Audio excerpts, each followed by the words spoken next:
La Direction générale des impôts a renforcé l'organisation au niveau du paiement des impôts dans la circonscription d'Antananarivo.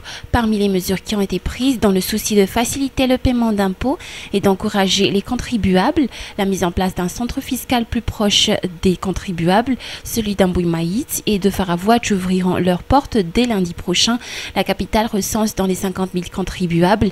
Auparavant, seuls 10% d'entre eux, durant le premier trimestre de l'année, arrivent à régler leurs impôts dans le meilleur délai fixé. Cette année, les recettes fiscales ont connu une nette amélioration. Dans la foulée du premier trimestre de cette année, une augmentation à hauteur de 20% a été remarquée, selon les explications émanant des responsables au sein du fisc. Ce n'est pas une nouvelle organisation, mais c'est toujours dans le cadre de la modernisation opérée au niveau de la DGI.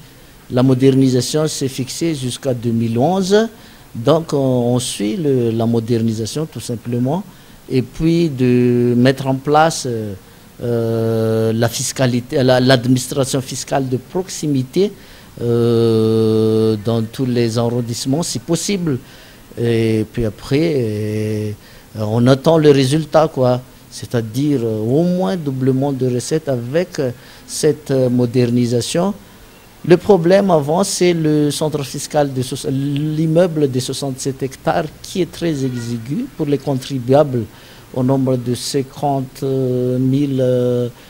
et quelques, même 10% dans le premier trimestre qui ont été effectués leurs obligations. C'est la pagaille totale au niveau de l'immeuble de la DGI de 67 hectares.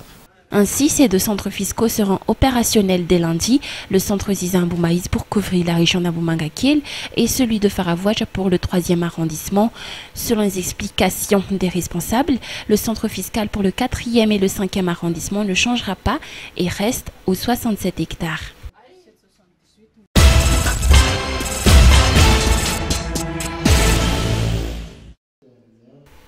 Les artistes malagas s'y mettront prochainement un syndicat qui plaidera en leur faveur.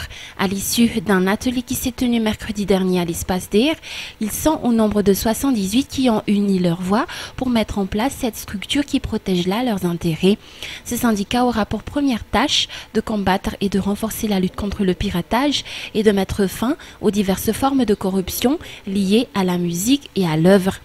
Mais parmi ses objectifs, ses missions et ses buts, ce syndicat aura pour tâche la conquête, l'étude, la défense et la promotion des droits et intérêts économiques, sociaux, moraux et culturels, tant individuels que collectifs, des artistes sans distinction aucune, l'éducation et la formation syndicale des membres pour en faire des militants responsables et de vrais acteurs de développement, la contribution et la participation à l'avènement du travail décent pour les artistes et le renforcement de la solidarité des artistes et de la coopération syndicale avec les organisations qui partagent les mêmes aspirations, notant que cette structure est indépendante vis-à-vis de l'État, des organisations politiques, confessionnelles et patronales. L'on constate aussi pareillement l'inégale répartition des bénéfices tirés des différentes œuvres artistiques. Sur ce point-là, les artistes se sont mis d'accord sur la nécessité de mettre en place cette structure qui veillerait à la mise en place des chiffres exacts sur le montant des dus à payer ou des sommes à percevoir.